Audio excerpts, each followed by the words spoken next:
Hey guys, how you doing? Ron Raymond here from the Raymond Report with tip number 26 of our 30 tips in 30 days, Dog Days of Summer series. Hope you guys have been enjoying these tips. Only 4 more to go after today. And again, don't forget, if you do enjoy these shows, please hit that like button and subscribe to our channel by tapping that notification bell in the top right-hand corner.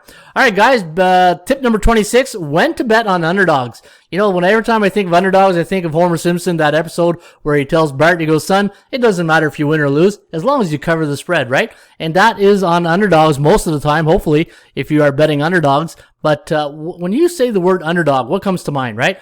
It's high rewards, high risk, high rewards, right? And favorites, low risk, low rewards at times, depending on the money line price, or if you're betting a high spread in football. But at the end of the day, when you are betting on underdogs, there's a couple of questions you got to ask yourself, and I just jot them down right here. And some of the questions you really got to ask yourself when you're betting on underdogs are the following. Can the dog win straight up or keep it close, right? Yeah, we would all love the underdog to win straight up, but as long as they keep it close and cover the spread, that's what really matters, right? Are the dogs in a bad situational handicapping spot? Now, if you've viewed these videos and you read my book, you know there's 101 type of situational handicapping spots that favorites and underdogs put themselves. So you really got to see before the game, what kind of spot is this underdog in? You know, are they playing 3 games in 4 nights in basketball? Are they coming off a letdown situation in football? Is it getaway day in baseball? Those are some of the things you really got to ask yourself from a handicapper or a sports bettor. What kind of situational handicapping spot is this underdog in here today? Are the dogs a major contrarian play here today? And this is, I like this one here because every day when you're handicapping your NFL card, your baseball card, there's always a contrarian play out there, or a heavy public play that the public absolutely loves this play, and you know nobody's giving the underdog a chance, right? Those are the things that I look for because what's the old golden rule? When everybody loves something or goes one way, what do? You go the other way, right? What's the head coach head-to-head situation, right? Sometimes, you get 2 balanced teams, but the difference could be the coaching matchup. Does the underdog team have a stud player? That's very important, because at the end of the day, you need, if you're going to bet on an underdog, who's the player on that team that's going to really give you confidence and hopefully the chance to win that bet, right? Like, for instance, let's say the Portland Trailblazers are playing the Lakers or the Clippers or even Milwaukee, the champs. If Damian Lillard's in the lineup and they're an underdog, that makes me feel good. But if they're an underdog, he's not in the lineup, then we got a problem, right? Then we got a little problem. Then I don't know if I really want to take that bet right there. Is there any injuries I got to be concerned about, right?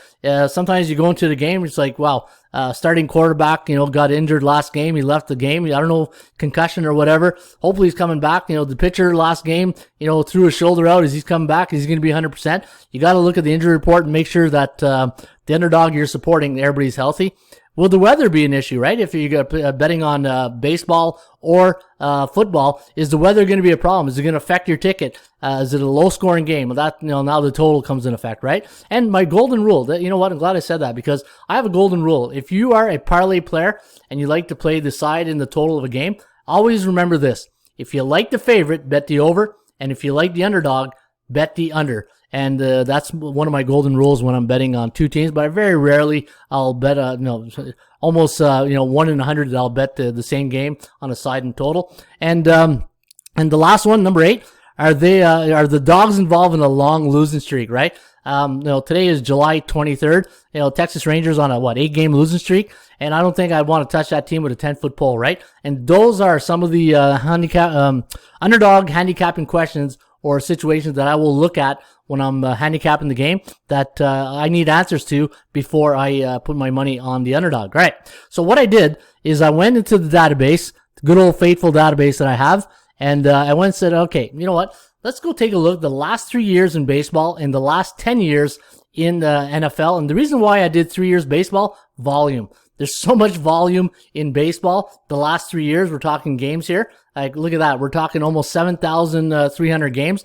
And in the last 10 years in the NFL football, we're talking over 2,500 games. So it's always good to have a lot of volume when you're doing these analytics. So this way you got something of concrete and a lot of volume. So this way, it's not a it's not a stats like 10 and 12 and 3 or something like that, right? like when you're dealing to the thousands, then you can get a pretty good idea what that percentage is. Now, in baseball, what would you think that the underdogs, their ratio is winning all the time, right? 40%, 35%, 55%. 55, I think we'd all be rich, right? 41% the last 3 years. Underdogs have won 41%. That's home or away of their baseball games, and favorites have won 59%. And in the NFL, straight up, underdogs have won 34% of their games, and they've covered 52% of their games in the NFL. Now, what I did is I went to the SBI, our chart here, and just to show you for the 2021 season so far in Major League Baseball, look at that. Year to date, favorites, 58%. Look at the underdogs, 41.9%.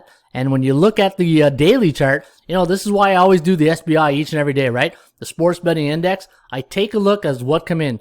You got to think like a bookmaker. Again, my good friend Ross Benjamin says it all the time. And what I like to do is I like to look at short-term cycles and long-term cycles and what the market psychology is at that moment on that given day. So this way, if I know that the underdogs, like for instance, the underdogs, if you look at all the underdogs, how many times they've had a winning day, I believe it's 22 since April 1st. And if you look at all the favorites, so this column here in the left is all the favorites that had the winning day, and all the red here is the losing day for the underdogs, and all the green in this column is all the favorites, right? But if you look at the last, say, 14 days in baseball, 4 of the last 14 days. So, 10 out of 14 days, favorites are winning, and 4 days for the dogs. So this is why you got to know when to bet on underdogs. Let's say there's 15 games going, and the underdogs are winning 40% of the time. That's 3.75 games that the dogs are winning per day. So almost 4, right? When you round it off. And when you look at the NFL,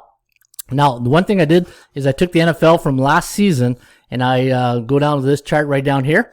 So this is straight up, this is over-unders, and this is against the point spread. And what I did is everything in yellow is neutral. So neutral is 42.8 to 57.1. And you can see that we had 17, let me see here. Let me move this over here. So 1, 2, 3, 4, 5, 6, 7, 8, 9, 10, 11 weeks of neutral betting for favorites and underdogs when it comes to covering the spread. But when you look at over here, look at all the favorites winning straight up and against the point spread. In fact, when you look at the dogs that won straight up, look at the I think there's only twice where it's over 40% when we're not counting playoffs, right? So we'll go up to week 18. So you can see here 35, 37, actually 35% on the year compared to 41 for baseball. And I'll get to more numbers here in a second for the NFL. But looking at last year, 43.8% of the underdogs won in week 3. And if you look at over here, week 6, 46% of the underdogs won there. 50% week 8, that's the highest they've ever gotten in the last season in week number 8. So I think it was 7-7, the record. There was 4 teams on a bye, I believe, or 2 teams on a bye. Sorry, 2 teams on a bye. And so look at that. So at the end of the year, 64.3% of favorites won straight up in the NFL, and only 35.7 won. And when you look at this this difference right here of winning straight up and covering, underdogs last year in the NFL covered 55.2%, but only won 35% of their games. And when you look at the last 10 seasons, the last 10 years, the underdog has covered 52% of their games and won 34% of their football games, right? And this is why I said in this number 1 here, some of the questions you got to ask yourself: can the dog win straight up, or can they keep it close? As long as they can keep it close and you can just knock off some of these other questions here, then you got a chance to win your underdog bet to either win straight up or cover the spread. But when you look at the when is the best time to bet in the NFL on underdogs? So what I did is I went to the database and I went, okay, let's see an underdog coming off 1 loss. What's their straight up record? 32%, 52% against the point spread. After 2 losses, 33 and 49. After 3 losses, this was the best time. So if you're ever thinking this year, when is the best time to bet on underdogs? It seems to be coming off 3 losses.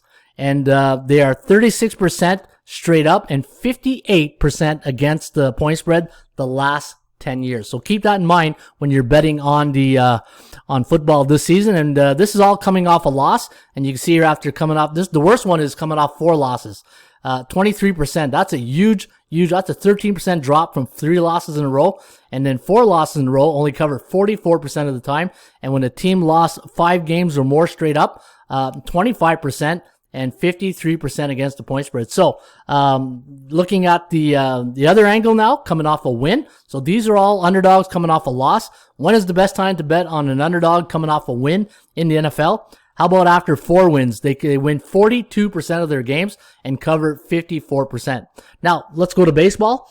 And when we're taking a look at baseball, the thing is, betting on baseball, as you can see, it's the one word that always comes to mind when I talk to handicappers or bettors about baseball, it's the G word, the grind.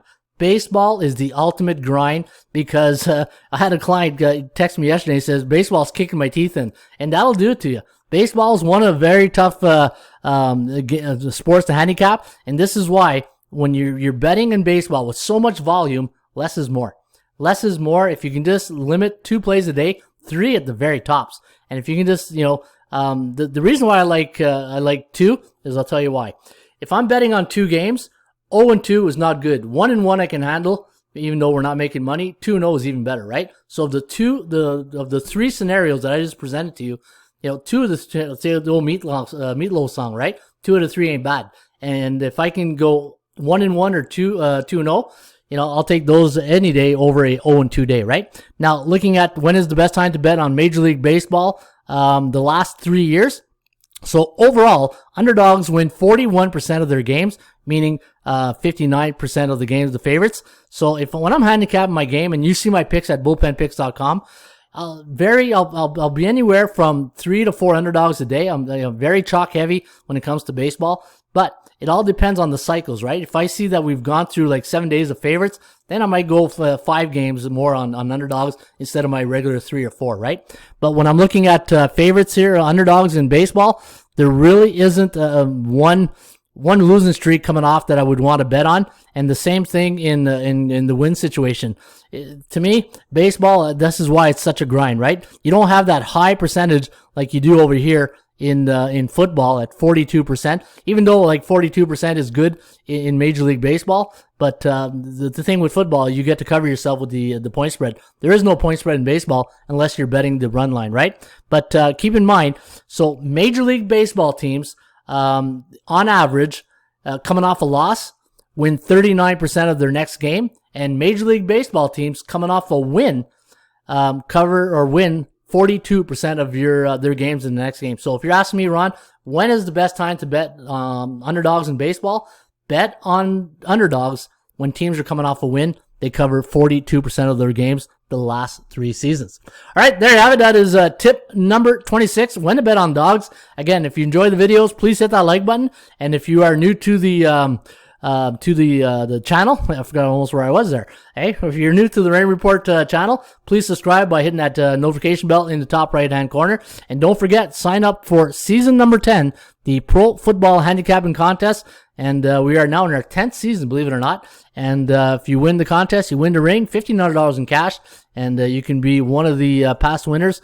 And look at these beauties right here, right? All won the ring. And hopefully we can crown another champion, or we will crown another champion for season number 10. Only $25 to join. It's one of the cheapest contests in the industry, and it's a lot of fun. All right, hope you enjoyed that tip. As always, shop for value, play those percentages. I'll see you back shortly with another Raymond Report tip.